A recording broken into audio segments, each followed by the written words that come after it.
Alhamdulillah, salatu wassalamu ala rasulillah, la hawla wa la quwwata illa billah. Pertanyaan, apakah ayat-ayat yang sudah menjadi fakta tetap harus ditakwil seperti bulan terbelah, jasad Fir'aun utuh dan lain-lain? Jangankan yang seperti itu ya. Bahkan jika tidak ada faktanya, kita tidak boleh mentakwil kecuali dengan dalil. Jadi jangan main-main dengan takwil. Mentang-mentang takwil itu ada yang terpuji, sesuka kita mentakwil, tidak boleh. Ya, mentakwil, mentafsirkan tidak boleh sesuka kita. Karena yang tafsir yang benar itu menafsirkan ayat Al-Quran dengan ayat Al-Quran lagi. Gitu. Misalnya di satu surat Al-Hijr ya, wa'bud rabbaka hatta ya'tiyakal yakin, sembahlah Allah sampai kamu yakin. Apa maksud yakin di sini? Dengan membaca ayat lain, misalnya surat Al-Muddathir ya kan, ma salakakum fi saqar, kenapa kalian masuk ke neraka Sakor? Dijawab karena dulu begini, kami begini, hatta atanal yakin, sampai datang al-yakin kepada kami, yang dimaksud sampai kami mati. Maka ayat tadi, maksud ayat tadi sembahlah Allah sampai kamu yakin, untuk memahami ayat ini baca ayat yang lain. Maka baca dulu semua ayat. Itu kan kerjaan para ulama, bukan kerjaan kita. Maka jangan gegabah main mentakwilkan, mentafsirkan. Yang kedua, menafsirkan ayat Al-Quran dengan sabda Nabi alaihi salatu wassalam, perbuatan Nabi sallallahu alaihi wasallam. Gitu. Karena beliaulah manusia yang paling tahu, paling faham tentang Al-Quran.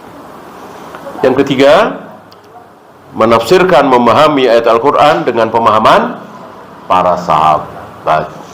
Setelah Nabi, para sahabat. Nabi nggak bicara tentang sebuah ayat, tapi sahabat berbicara dan tidak ada perselisihan, maka itu kita pegang. Ya. Seperti ihdinas siratal mustaqim, ada beberapa makna. Ihdinas siratal mustaqim ada beberapa makna. Tunjukkanlah kepada kami jalan yang lurus. Jalan yang lurus itu apa? Dari sahabat ada yang mengatakan Al-Quran, ada yang mengatakan Islam, ada yang mengatakan Abu Bakar dan Umar. Gitu. Maksudnya zaman Abu Bakar dan Umar setelah zaman Nabi alaihi salatu wassalam, karena zaman Abu Bakar dan Umar belum ada syubhat, belum ada aliran sesat, belum ada bid'ah. Jadi tafsiran dari para sahabat kita pegangi, kita terima, iya. Gitu. Yang terakhir, menafsirkan ayat Al-Quran dengan kaidah bahasa Arab. Harus dengan kaidah bahasa Arab, tidak boleh dengan kaidah bahasa lain. Diterjemahkan dulu dalam bahasa Indonesia, lalu kita terjemahkan dengan kaidah bahasa Indonesia, nggak boleh. Al-Quran itu terjemahkan dulu ke dalam bahasa Inggris, lalu difahami dengan kaidah bahasa Inggris, tidak boleh. Harus dengan kaidah bahasa Arab. Ya. Kalau dengan kaidah bahasa Indonesia terjadilah kesalahpahaman, misalnya fasajadal malaikatu kulluhum ajma'in illa iblis. Para malaikat semuanya akhirnya sujud kepada Adam, kecuali iblis. Coba tafsirkan, fahami dengan kaidah bahasa Indonesia. Kalau dengan kaidah bahasa Indonesia, iblis termasuk malaikat apa bukan? Iya. Kalau kaidah bahasa Indonesia, murid-murid semuanya masuk kecuali Ahmad, berarti Ahmad murid apa bukan? Iya. Dalam bahasa Arab tidak, istisna itu, perkecualian itu ada muttasil, ada ghairu muttasil. Ada yang nyambung, ada yang tidak nyambung. Okay. Maka dalam bahasa Arab sering terjadi murid-murid datang kecuali anjingnya. Kalau kita kan apaan, ngomong apaan ya. Kalau bahasa Arab biasa seperti itu, kaidah bahasa Arab ya. Bolehkah menyesali keputusan yang sudah terjadi? Boleh apabila dosa. Keputusan itu keputusan dosa. Keputusan untuk memutus silaturahim, keputusan untuk menyuap, keputusan untuk berbohong, keputusan untuk memberikan uang pelicin. Kan keputusan itu. Bolehkah menyesali? Boleh, harus. Tidak menyesal bahaya, harus menyesal. Adapun keputusan itu halal, tapi kok berakibat pahit, buruk, bangkrut, kebakaran, maka wajib kita imani bahwa itu takdir. Wajib kita terima bahwa itu takdir dengan mengucapkan qadarallahu wa ma syaa fa'ala.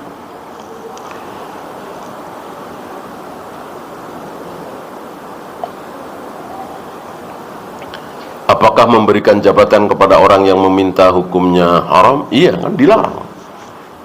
Dilarang oleh Nabi, kalau kita langgar ya dosa.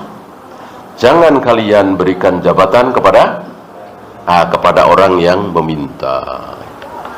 Maka taati Nabi sallallahu alaihi wasallam. Misal kita mau kasih jabatan ini kepada si fulan, dia jujur, dia amanah, dia adil, dia pintar menurut kita. Tiba-tiba dia minta, jangan dikasih jabatan ya, bukan pekerjaan. Apakah dengan adanya patung atau lukisan di rumah termasuk dosa syirik? Tidak ya, tidak. Syirik itu sebuah keyakinan. Ma khufiya sababuhu, meyakini sesuatu yang bukan sebab menjadi sebab.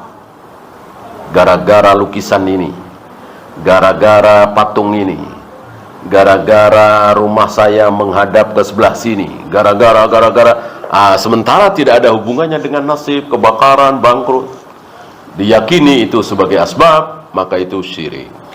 Adapun sekedar patung lukisan, maka kalau tidak diyakini sebagai asbab, tidak syirik, tapi berdosa.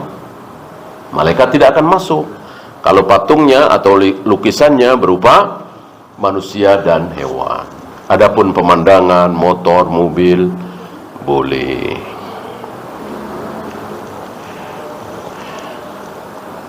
Betulkah riwayat bahwa Rasulullah marah kepada beberapa sahabat yang menghampiri rumah beliau dan mencoba mengajak untuk salat tarawih? Bukan mengajak ya, membangunkan. Karena kemarin-kemarin beliau bangun dan mengimami salat tarawih. Malam itu tidak. Maka ada beberapa sahabat yang melempar pintu rumah beliau dengan kerikil ya, supaya bangun. Adapun membangunkan secara langsung tidak ada yang berani. Para sahabat tidak berani membangunkan Nabi, khawatir Nabi sedang menerima wahyu. Keadaan beliau menerima wahyu kan tidur ya. Dan tidak marah ya, pagi harinya tidak marah, tetapi beliau menjelaskan kenapa beliau tidak mau mengimami sholat tarawih berjamaah setiap malam. Jika langit di atas bumi sedangkan bumi bulat, apakah bisa dikatakan langit juga bulat berlapis-lapis? Semua ilmu pengetahuan yang masih berupa teori, ini kan teori ya, ini teori, maka teori bisa benar bisa salah. Adapun dalil pasti benar. Oleh karena itu kita yakini dalil sesuai dengan akal kita. Bagaimana Rasul dan para sahabat meyakini bahwa Allah berada di atas, ya sudah seperti itu ya. Tidak perlu kita harus tahu lebih rinci atasnya itu. Ketika kita menunjuk ke atas pasti sama dengan siapapun menunjuk ke atas, nggak perlu ya. Dunia ini kan banyak yang masih tanda tanya ya kan. Para ahli saja masih tanda. Ya bayangkan sekat langit pertama yang diketuk oleh Jibril bersama Nabi alaihi salatu wassalam ketika Isra Mi'raj, belum sampai ke sana. Sampai hari ini kita belum pernah mendengar ilmuwan ahli alat yang mengatakan bahwa langit ada batasnya gitu. Ada batasnya gitu. Sampai hari ini kan mereka hanya mengatakan nggak ada apa-apanya, terus nggak ada apa-apanya. Padahal kita tidak ragu dengan sabda Nabi alaihi salatu wassalam, bagaimana langit itu ada batasnya. Batas pertama, batas kedua, batas ketiga sampai 7. Nah, batas pertama saja mereka belum sampai. Dan di batas itu untuk menembusnya Jibril nggak sanggup, bayangkan. Kalau tidak dibukakan pintu oleh malaikat yang menjaganya, Jibril nggak sanggup melewati. Jibril mengetuk pintu itu. Ya.